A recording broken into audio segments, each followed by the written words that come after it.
Hey, this is Gelennil, and today we'll be going through how to make a vegan carrot cake. Anyway, let's get straight into it and go through what we'll be needing to make this.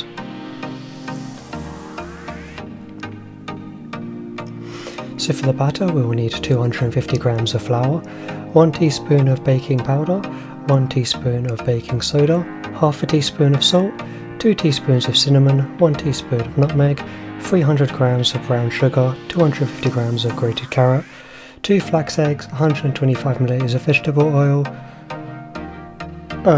1 teaspoon of vanilla extract and 1 tablespoon of apple cider vinegar. And then for the icing, 400 grams of icing sugar, 100 grams of dairy-free butter, 1 teaspoon of vanilla extract and 2 to 3 tablespoons of lemon juice. So to start, we'll be adding the baking powder, baking soda and salt to the flour.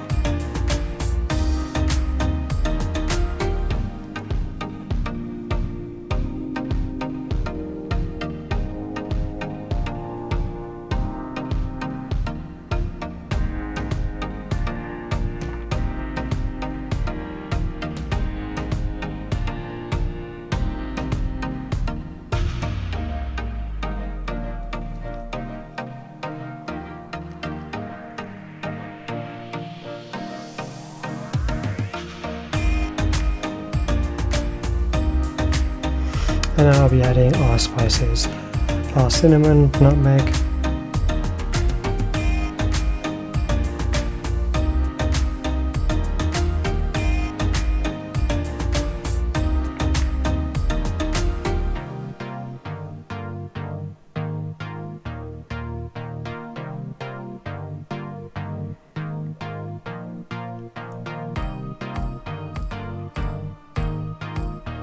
then just give this a quick whisk.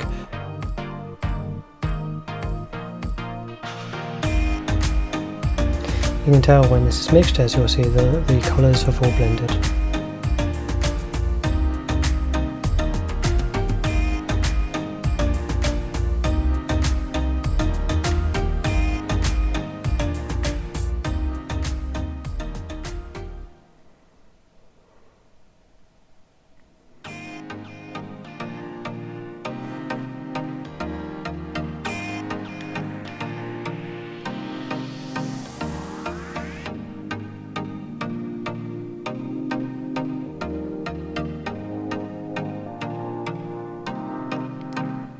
Now I'll be adding our brown sugar.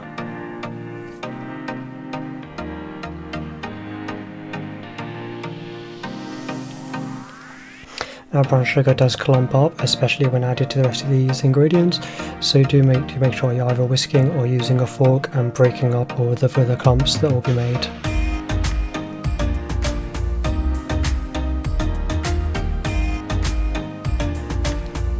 So just mix all of these together, and yeah, every time you see any balls of the sugar, just break them down and then keep mixing.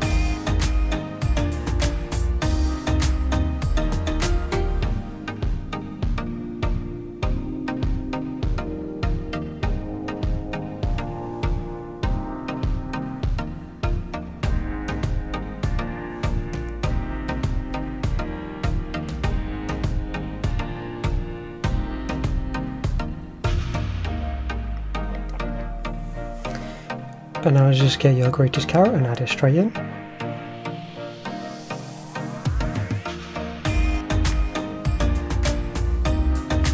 And to mix this in, it's just a lot easier just to fold the mixture in.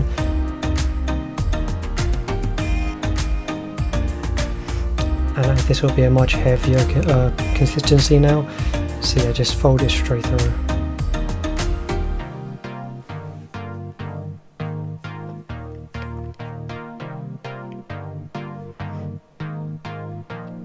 And it will bind with everything else because you'll have your wet grated carrot, which will just be sticking to everything else. So try to make sure you're getting all of the mixture with the wet carrot. You don't want any of the dry flour stuck to the side of the bowl or the bottom of the bowl.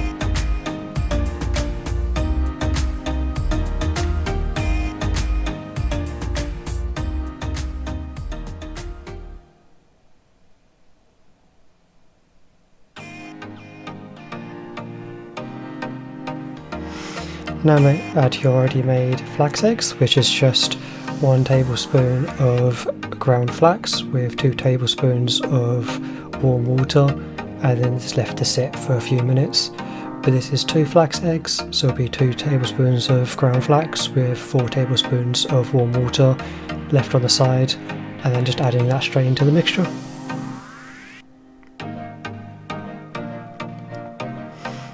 And now just pour your vegetable oil straight over this and just keep mixing.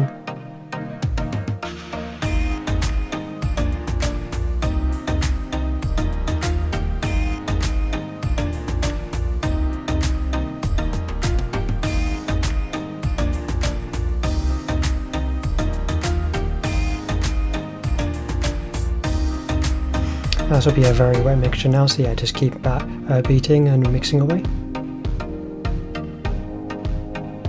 Make sure now that you've got your vegetable oil in, you do not want any dry clumps at the bottom of the oil or the sides, making sure it's all mixed in together.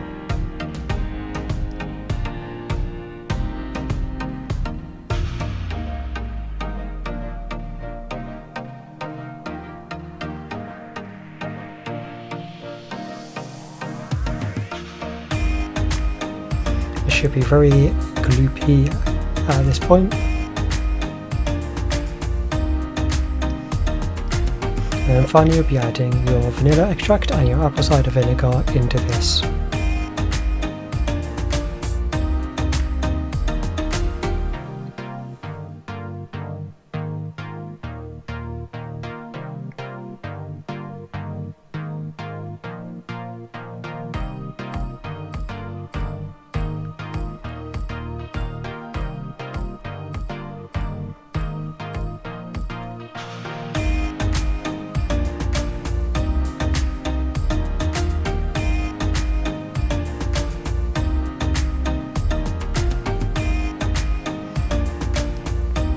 Now thoroughly mix the batter for your last time, as this is all the ingredients together.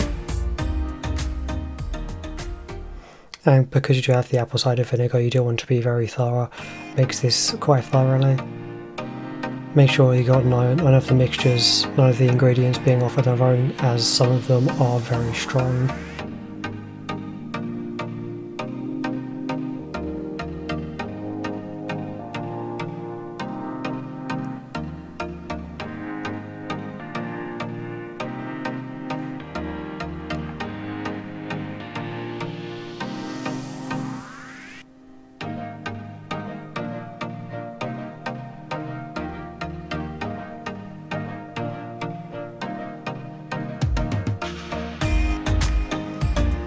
And now I'll be preheating our oven to 180 degrees and lining 2 parchment or 2 tins with parchment. What I like to do is I will cut out the sizes I need for these. As you can see, I'll measure the bottom of the pan and cut out a circle, and then cut round one for the side that I can put around. I personally find this a lot easier. There is some extra waste, but this just, to me, works perfect every time. You don't get the creases on the side of a cake.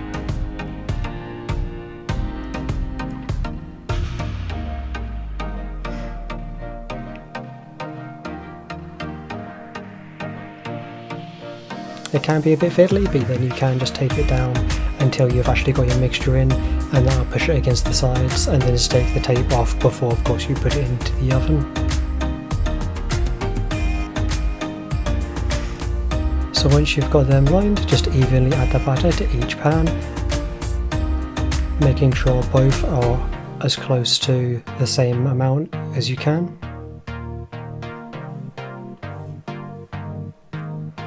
And you'll be baking these for 30 minutes each. You should be able to fit both of these, hopefully, in the oven together on the same shelf so they bake evenly.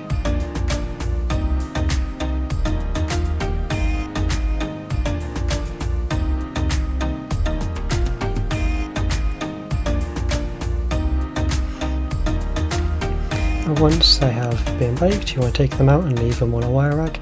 Leave them inside the tins for first, and then remove them once they've cooled slightly more. And now we're moving on to the icing. We want to add our non-dairy butter straight to our icing sugar, and then just start mixing this straight in. I personally will use a fork and just start breaking down the butter.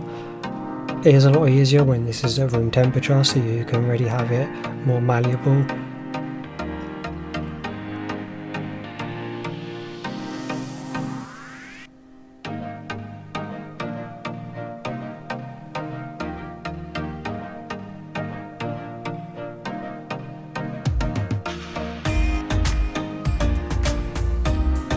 Now you just want to add, depending on your preference, either 2 or 3 tablespoons of the lemon juice. Probably better just to add 2 at first and then see once you've added the rest if you need to add any more.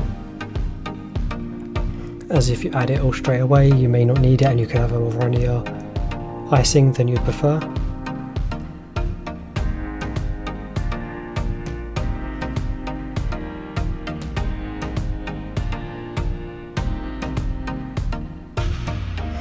And then add in your vanilla extract.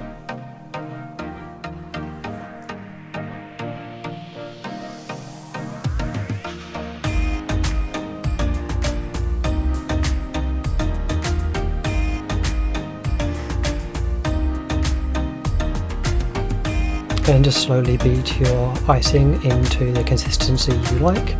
This can take a while. Don't rush and add more liquid, as this does mix together pretty well.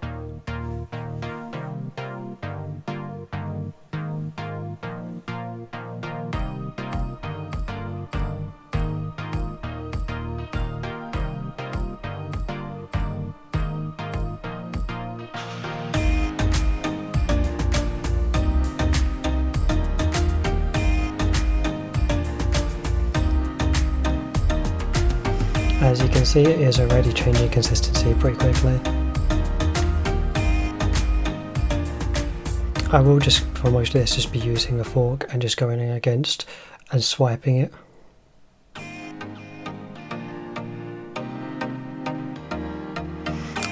As I am making sure to keep mixing any of the dry icing sugar into the rest of this.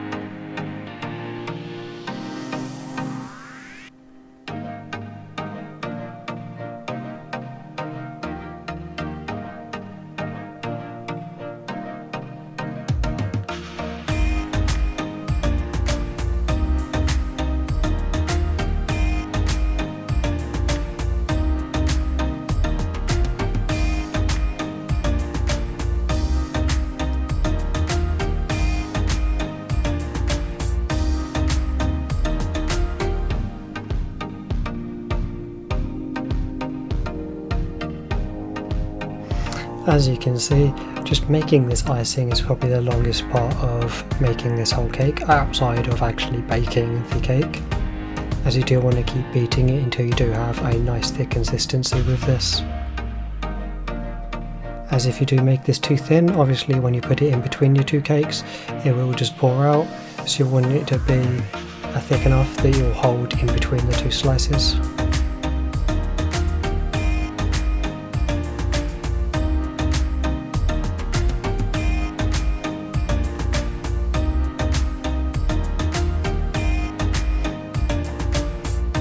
And now we'll just be gently covering the tops of both our cakes, obviously with one on a plate or a cake stand, which will be your bottom piece.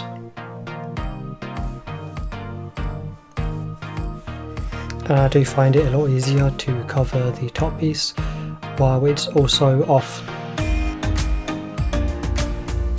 as if you try to ice the top of the second piece while it's on top, you are pressing down and could be pressing any of the icing from the middle out of the cake.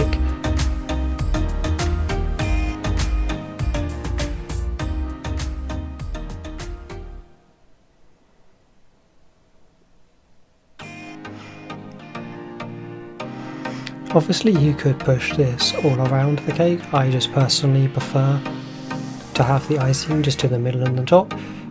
You could make an extra bit of icing and then you could put the icing all around the outside as well. This is just a personal preference, as I do like icing, but I am not a massive fan. Once you've iced both of the tops, you just want to take your second piece and gently place it on top of the other. And then if you have any leftover icing, just continue. But yeah, do be gentle as you will be pressing down both cakes now. So ideally you'd want to have all of the icing used up by now.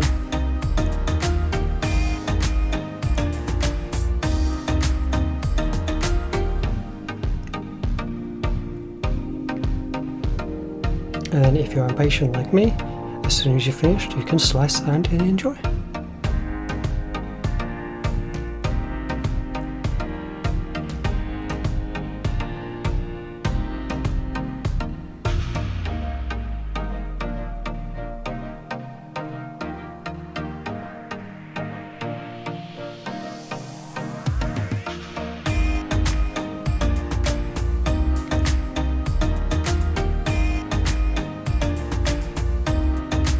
And as you can see, this does hold together fairly well.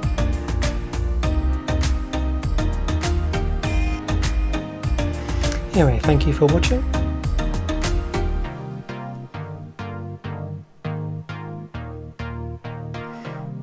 And please do like and subscribe, it does help me out so much. Thank you.